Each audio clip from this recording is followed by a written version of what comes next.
നിങ്ങളുടെ വീട്ടിൽ പ്രഗ്നന്റ് ആയിട്ടുള്ള ആരെങ്കിലും ഉണ്ടോ അല്ലെങ്കിൽ ഒരു ന്യൂ മദർ ഉണ്ടോ എങ്കിൽ ഈ വീഡിയോ നിങ്ങൾക്കുള്ളതാണ്. Hello mate, this is me Shaheen, the forensic mental health register nurse from Abu Dhabi.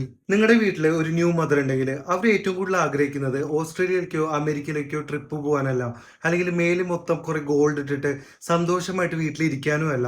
അവരാഗ്രഹിക്കുന്ന മൂന്ന് കാര്യങ്ങൾ നമ്മൾ പ്രൊവൈഡ് ചെയ്ത് കഴിഞ്ഞാൽ എല്ലാ മദേഴ്സിന്റെയും മെന്റൽ ഹെൽത്ത് പ്രോപ്പർ ആയിരിക്കും. അതിൽ ഒന്നാമത്തെ കാര്യമാണ് അവർക്ക് വേണ്ടിയിട്ടുള്ള പ്രോപ്പർ ആയിട്ടുള്ള സ്ലീപ്പ് പ്രൊവൈഡ് ചെയ്യുക എന്നുള്ളത്. സോ അവർ വീട്ടിൽ നന്നായിട്ട് കിടന്ന് ഉറങ്ങാനായിട്ട് നിങ്ങൾ അവരെ ഹെൽപ്പ് ചെയ്യണം. അവർ കുട്ടികൾ കരയുന്നുണ്ടെങ്കിൽ ആ കുട്ടികളെയൊക്കെ ഒന്ന് എടുത്തിട്ട് അവർക്ക് ഉറങ്ങാനുള്ള സമയം അനുവദിച്ചു കൊടുക്കുക. രണ്ടാമത്തെ കാര്യം, അവരെ നന്നായിട്ടൊന്ന് കുളിക്കാനായിട്ട് അനുവദിക്കുക. എല്ലാ അമ്മമാർക്കും ഒരുപാട് വീട്ടിൽ പണി ഉണ്ടാവും. അവർ കുട്ടികളെ നോക്കുന്ന തിരക്കിലും ഹസ്ബൻഡ്സിനെ നോക്കുന്ന തിരക്കിലൊക്കെ അവർ നന്നായിട്ടൊന്ന് കുളിക്കാൻ മറന്നു പോകുന്നുണ്ടാവും.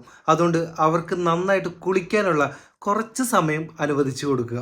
ഇനി മൂന്നാമത്തെ കാര്യം, ഏതിനും എന്തിനും അവരെ കുറ്റം പറയാതിരിക്കുക. എല്ലാ കാര്യത്തിലും അവരെ സപ്പോർട്ട് ചെയ്യുക. ഇത്രയും ബേസിക് കാര്യങ്ങൾ നിങ്ങൾ പ്രൊവൈഡ് ചെയ്ത് കഴിഞ്ഞാൽ നിങ്ങളുടെ വീട്ടിലൊരു ഹെൽത്തി മദറും ഒരു ഹെൽത്തി ബേബിയും ഉണ്ടായിരിക്കും. അല്ല, എൻ്റെ വൈഫ് കുറെ നേരം കിടന്നുറങ്ങണേ. അതെ, എണീറ്റ് മതിയിട്ടാ കിടന്നുറങ്ങിയത്. എണീക്ക് ഉറങ്ങുക ഫുൾ ടൈം.